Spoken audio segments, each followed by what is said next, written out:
Welcome back to my YouTube channel. आज हम करेंगे डीके गोयल क्लास 11th की अकाउंटेंसी का चैप्टर नंबर 22 जिसका नाम है फाइनेंशियल स्टेटमेंट विद एडजस्टमेंट का क्वेश्चन नंबर 24। क्वेश्चन नंबर 24 बच्चों मैंने ऑलरेडी नोट कर रखा है। क्वेश्चन नंबर 24 में भी ट्रायल बैलेंस गिवन है। आपको trading account, profit and loss account और बैलेंस शीट बनानी है। यहाँ पे कुछ एडजस्टमेंट गिवन है जिसको आपको ध्यान में रखना है। हर एडजस्टमेंट को सबसे पहले मैं डिटेल में समझाऊंगा कि ईच एडजस्टमेंट को मैं बताऊंगा आपको कि कहाँ इसका इम्पैक्ट होगा। उसके बाद ही हम trading account, profit and loss account और बैलेंस शीट बनाएंगे। तो चलिए बिना देरी के शुरू करते हैं अपने आज के क्वेश्चन को। तो सबसे पहले एडजस्टमेंट है, स्टॉक ऑन 31 मार्च 2016 वाज ₹12,450। जो स्टॉक है ना, वो 12,450 का, ये क्लोजिंग स्टॉक की बात हो रही है। तो सबसे पहले ट्रेडिंग अकाउंट में आपको क्रेडिट साइड मेंशन करना है बाय क्लोजिंग स्टॉक और ₹12,450 का अमाउंट मेंशन करना है। और बैलेंस शीट में एसेट साइड आपको क्लोजिंग स्टॉक लिख के 12,450 का ये अमाउंट मेंशन करना है। अब करेंगे अपने सेकंड एडजस्टमेंट। सेकंड एडजस्टमेंट है, rent was unpaid to the extent of ₹85 and ₹150 were outstanding for trade expense. Outstanding expense, इसके कंसेप्ट को समझते हैं। Outstanding expense are expense that relate to the current accounting year but have not been paid. Under the accrual principle, we must record this expense now, even if cash has not yet left the bank. तो देखिए यहाँ पे mention है कि outstanding expense वो expense होते हैं जो करंट अकाउंटिंग ईयर से रिलेटेड होते हैं। ये ऐसे अकाउंट्स होते हैं, ये ऐसे ऐसे चार्ज होता है, ये ऐसे एक्सपेंस होते हैं जिसको हमें पे करना है पर अभी तक हमने पे करा नहीं है। तो सबसे पहले देखिएगा प्रॉफिट एंड लॉस अकाउंट में डेबिट साइड इसका क्या इम्पैक्ट होगा। Add the outstanding amount to the respective expenses, rent ₹85 and trade expense ₹150। तो देखिए रेंट हमारा आउटस्टैंडिंग ₹85 बता रखा है। ट्रेड एक्सपेंस जो हमारे आउटस्टैंडिंग है वो ₹150 के है। तो हमें क्या करना है, प्रॉफिट एंड लॉस अकाउंट में डेबिट साइड रेंट में आपको ₹85 ऐड करने हैं। रेंट आपको जितना भी गिवन होगा आपके ट्रेड बैलेंस में उसमें आपको ₹85 ऐड करने हैं। और ट्रेड एक्सपेंस में अगर आपको गिवन है तो उसमें भी आपको ₹150 ऐड करने हैं। अगर ये दोनों वैल्यू आपको ट्रेड बैलेंस में गिवन होगी तो उसमें आपको ऐड करना होगा आउटस्टैंडिंग रेंट और outstanding trade expense. Outstanding rent ₹185 का है और आपका आउटस्टैंडिंग ट्रेड एक्सपेंस ₹150 का है। बैलेंस शीट में ये दोनों चीज आपको लायबिलिटी साइड मेंशन करनी है। करंट लायबिलिटी में आउटस्टैंडिंग रेंट ₹85 का और आउटस्टैंडिंग ट्रेड एक्सपेंस आपका ₹150 का, इसको आप लायबिलिटी साइड मेंशन करेंगे बैलेंस शीट में। तो आई होप कि सेकंड एडजस्टमेंट में बच्चों आपको कोई डाउट नहीं होगा। इसके बाद है हमारे पास third adjustment, ₹400 are to be written off as bad debts out of the above debtor further bad debts. तो देखिए ₹400 जो है ये आपको एक तरीके से फर्दर बैड डेट्स गिवन है। तो फर्दर बैड डेट्स गिवन है तो क्या करेंगे, प्रॉफिट एंड लॉस अकाउंट में आप इसको बैड डेट्स में ऐड करेंगे। जो भी आपको क्वेश्चन में बैड डेट्स गिवन होंगे प्रॉफिट एंड लॉस अकाउंट में उसे डेबिट साइड मेंशन करके आपको ये फर्दर बैड डेट्स जो ₹400 गिवन है ये आपको ऐड करना है। बैलेंस शीट में बच्चों आपको क्या करना है, बैलेंस शीट में एसेट साइड, बैलेंस शीट में बच्चों क्या करेंगे, बैलेंस शीट में एसेट साइड आपको ये फर्दर बैड डेट्स जो ₹400 गिवन है ये आपको डेटर में से माइनस करने हैं। आई होप कि आपको कोई डाउट नहीं होगा। प्रॉफिट एंड लॉस अकाउंट में डेबिट साइड आपको ये further bad dates old bad dates में ऐड करने हैं और बैलेंस शीट में एसेट साइड आपको ये फर्दर बैड डेट्स जो ₹400 के गिवन है इसे डेटर में से माइनस करना है। तो इस तरीके से थर्ड की एडजस्टमेंट भी हमारी कंप्लीट हो गई। इसके बाद है फोर्थ एडजस्टमेंट जिसमें 5% is to be provided for doubtful debt. तो यहाँ पे न्यू प्रोविजन कैलकुलेट करना है। तो न्यू प्रोविजन कैलकुलेट कैसे होगा बच्चों, जो ये 5% आपको कैलकुलेट करना है वो एक न्यू प्रोविजन कैलकुलेट करना है डेटर पे। तो एक्चुअल में आपको नेट डेटर पता होना चाहिए। तो ₹32,000 के आपको ट्रायल बैलेंस में डेटर्स गिवन है जिसमें से आप फर्दर बैड डेट्स माइनस करेंगे ₹400 के। जो भी प्रीवियस ट्रांजेक्शन, प्रीवियस एडजस्टमेंट को हमने समझा है वो माइनस करेंगे। तो माइनस करके ₹31,600 आएगा। इसका 5% बच्चों आप न्यू प्रोविजन पर पता करेंगे। तो 5% जब 31,600 कैलकुलेट करेंगे तो ₹1,580 आएगा। तो ₹1,580 बच्चों एक तरीके से न्यू प्रोविजन है। तो आप क्या करेंगे, प्रॉफिट एंड लॉस अकाउंट में debit side to provision for doubtful debt लिखेंगे और ये ₹1,580 को आप मेंशन करेंगे। या तो आप ये to provision for doubtful debt जो आप ऐसे मेंशन भी कर सकते हैं, नहीं तो आप इसे ऐड करके दिखाइएगा। जो भी ओल्ड बैड डेट्स होंगे, फर्दर बैड डेट्स होंगे, उसमें भी आप ये ऐड कर दीजिएगा to provision for doubtful debt ₹1,580 का आपको डेबिट साइड ये ऐड करके दिखाना है। और बैलेंस शीट में बच्चों आप क्या करेंगे, एसेट साइड डेटर में से आपको ये माइनस करके दिखाना है ₹1,580। तो डेटर में से क्या माइनस होगा, पहले तो ये आपके मेंशन माइनस होंगे further bad dates asset side और ये ₹1,580 भी आपको डेटर में से माइनस करके ही दिखाना है बैलेंस शीट में एसेट साइड। तो इस तरीके से फोर्थ एडजस्टमेंट को भी बच्चों मैंने आपको समझा दिया। इसके बाद है fifth adjustment, depreciation plant and machinery 10% है और प्रीमिसेस पे 2% है। अब देखिए यहाँ पे डेप्रिसिएशन आपको कैलकुलेट करना है सबसे पहले। तो डेप्रिसिएशन आपको प्लांट एंड मशीनरी पे 10% कैलकुलेट करना है और प्रीमिसेस पे 2% कैलकुलेट करना है। जो भी आपका डेप्रिसिएशन कैलकुलेट होकर आएगा आप कैलकुलेट कर लीजिएगा, जो भी डेप्रिसिएशन कैलकुलेट होकर के आएगा, नहीं तो मैं आपको जब कैलकुलेशन यहाँ पे मैंने कैलकुलेट भी कर रखा है, तो 17,500 रुपीज की प्लांट एंड मशीनरी है, जिसका 10% कैलकुलेट करेंगे तो 1750 रुपीज डेप्रिसिएशन होगा प्लांट एंड मशीनरी का। और प्रीमिसेस 34,500 रुपीज की ट्रायल बैलेंस की गिवन है, इसका 2% डेप्रिसिएशन आप कैलकुलेट करेंगे तो 690 रुपीज आएगा।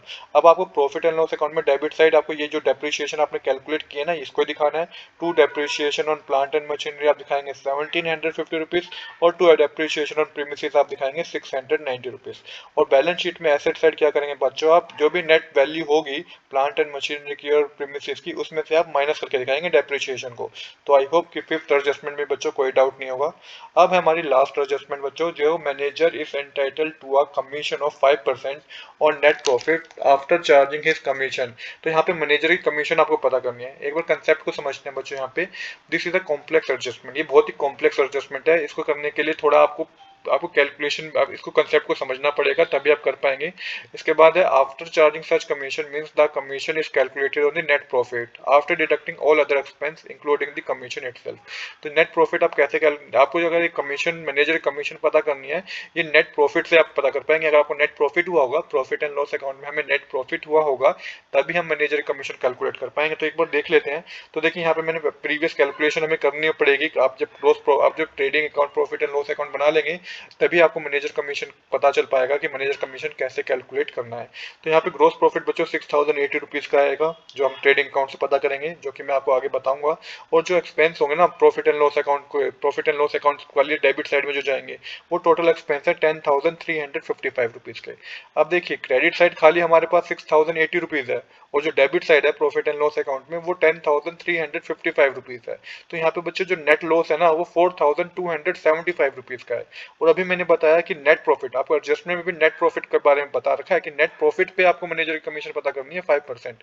तो यहाँ पे तो हमें नेट लॉस हो गया 4,275 रुपीज का। तो कहने का मतलब ये है, क्योंकि जब हमें नेट लॉस हो जाता है तो हम मैनेजर कमीशन कैलकुलेट नहीं करते हैं। हम मैनेजर कमीशन तभी कैलकुलेट करते हैं जब हमें प्रॉफिट हुआ हो। तो आई होप कि ये ट्रांजैक्शन में बच्चों आपको कोई डाउट नहीं होगा। इसमें आपको कोई मैनेजर कमीशन कैलकुलेट नहीं करनी, क्योंकि हमें प्रॉफिट एंड लॉस अकाउंट बनाते वक्त पता चला कि हमें नेट लॉस हो रहा है, हमारी इतनी इनकम नहीं है जितने हमारे एक्सपेंस है, जिस वजह से लॉस हो गया 4,275 रुपीज का। तो यहाँ पे ये एडजस्टमेंट बच्चों क्लियर कर दिया मैंने आपको कि किस तरीके से करना है। आपको मैनेजर कमीशन कैलकुलेट ही नहीं करना क्योंकि नेट लॉस है। अब हम बनाएंगे अपना ट्रेडिंग अकाउंट। तो ट्रेडिंग अकाउंट में शुरुआत करेंगे क्रेडिट साइड से। तो बाय सेल्स लेके आपको गिवन है 1,34,500 रुपीज की सेल्स गिवन है। क्लोजिंग स्टॉक आपको एडजस्टमेंट में गिवन था 12,450 रुपीज का, जिसको आप ट्रेडिंग अकाउंट में क्रेडिट साइड मेंशन करेंगे। अब डेबिट साइड की बात करते हैं। तो ओपनिंग स्टॉक गिवन है 22,000 का, परचेस 1,18,870 रुपीज की गिवन है। आप टोटल करेंगे तो क्रेडिट साइड का टोटल है 1,46,950, जिसमें से आप डेबिट साइड का टोटल करके माइनस करेंगे तो ग्रोस प्रॉफिट आपके पास आएगा 6,080 रुपीज का। यहाँ पे हमारे ट्रेडिंग अकाउंट की डेबिट और क्रेडिट साइड क्या हो जाएगी, इक्वल हो जाएगी। अब जो ग्रोस प्रॉफिट आपके पास 6,080 रुपीज का आया है, इसे प्रॉफिट एंड लॉस अकाउंट में आप debit side credit side mention करेंगे। तो बाय ग्रोस प्रॉफिट लिख के मेंशन करेंगे 6,080 रुपीज। अब बात करते हैं डेबिट साइड की। तो सबसे पहले सैलरी गिवन है हमें, जो कि इनडायरेक्ट एक्सपेंस है 2,225 रुपीज की। फिर ट्रेड एक्सपेंस है 1,075 रुपीज के, जिसके लिए हमें एक क्या थी, एक एडजस्टमेंट गिवन थी। हमें आउटस्टैंडिंग ट्रेड एक्सपेंस बता रखे थे 150 रुपीज के। तो जो नेट अमाउंट डेबिट होगा ट्रेड एक्सपेंस का वो 1,225 रुपीज होगा। देन हमें रेंट गिवन है 900 रुपीज का, इस पे भी एडजस्टमेंट थी। एडजस्टमेंट नंबर 2 85 का हमारा आउटस्टैंडिंग रेंट था। तो टोटल अमाउंट नेट डेबिट जो होगा वो 985 रुपीज का होगा। तो ये आपको आउटस्टैंडिंग जो है वो आपको ऐड करना होता है। देन हमें कैरेज आउटपुट्स गिवन है 400 रुपीज के, बैड डेट्स 400 रुपीज के गिवन। इसके बाद बच्चों हमें बैड डेट्स है 400 रुपीज के, ये हमें एडजस्टमेंट में गिवन था। जो 400 रुपीज के फर्दर बैड डेट्स है हमें, ये हमें एडजस्टमेंट में गिवन थे 400 रुपीज के।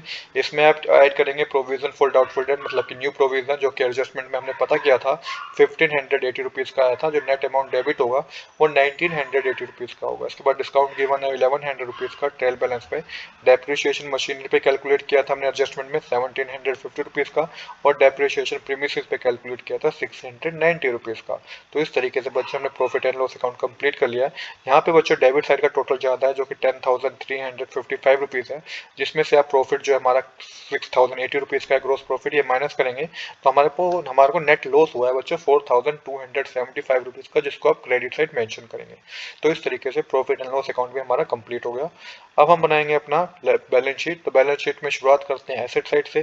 प्लांट एंड मशीनरी 17,500 का गिवन है, जिसमें हमने डेप्रिसिएशन कैलकुलेट किया था एडजस्टमेंट में 1,750 रुपीज़ का। जो net book value after the depreciation होगी प्लांट एंड मशीनरी की वो 15,750 रुपीज़ की होगी। कैश इन हैंड 35 रुपीज़ का गिवन है। क्लोजिंग स्टॉक 3,150 रुपीज़ का गिवन है, के गिवन थे हमें एडजस्टमेंट में, तो ये आपको बैलेंस शीट में भी एसेट साइड मेंशन करने हैं। प्रीमिसेस 34,500 के में ट्रायल बैलेंस में गिवन है। इसमें डेप्रिसिएशन हमने कैलकुलेट किया था एडजस्टमेंट पे 690 रुपीज़। तो नेट बुक वैल्यू होगी प्रीमिसेस की वो 33,810 रुपीज़ होगी। डेटर हमें 32,000 रुपीज़ की गिवन है। इसमें हमें लेस करना होगा फर्दर बैड डेट्स जो कि एडजस्टमेंट में गिवन थे 400 रुपीज़ के, और लेस करना होगा प्रोविजन फॉर डाउटफुल डेट जो कि एडजस्टमेंट में हमने कैलकुलेट किया था 1,580 रुपीज़। तो नेट जो डेटर होंगे हमारे माइनस करने के बाद वो 30,020 रुपीज़ के होंगे। इसके बाद कैश एट बैंक 1,540 रुपीज़ का आपको debit credit side mention asset side mention करना है। देन हम करते हैं बात लायबिलिटी साइड की। सन्ड्री क्रेडिटर 10,650 रुपीज़ की गिवन है आपको। इसके बाद कैपिटल आपको 79,500 रुपीज़ की गिवन है। इसमें हम लेस करेंगे नेट लॉस। प्रॉफिट हुआ तो प्लस करते हैं, लॉस हुआ है तो माइनस करेंगे। 4,275 रुपीज़ हम माइनस करेंगे। जो क्लोजिंग कैपिटल होगी बच्चों वो 75,225 रुपीज़ की होगी। बिल्स पेबल है 7,500 रुपीज़ का। रेंट आउटस्टैंडिंग 85 रुपीज़ का हमें किसमें गिवन था, हमें ये गिवन था अपनी एडजस्टमेंट में। और ट्रेड एक्सपेंस आउटस्टैंडिंग भी हमें एडजस्टमेंट में गिवन था 150 रुपीज़ का। अब टोटल करेंगे तो डेबिट और क्रेडिट मतलब कि लायबिलिटी और एसेट साइड का टोटल आपके पास आएगा 93,610 रुपीज़। तो इस तरीके से बच्चों क्वेश्चन में हमारा कंप्लीट हो गया। आज के लिए इतना ही। I hope you like this video. If you like this video please do subscribe this channel. Thanks for watching.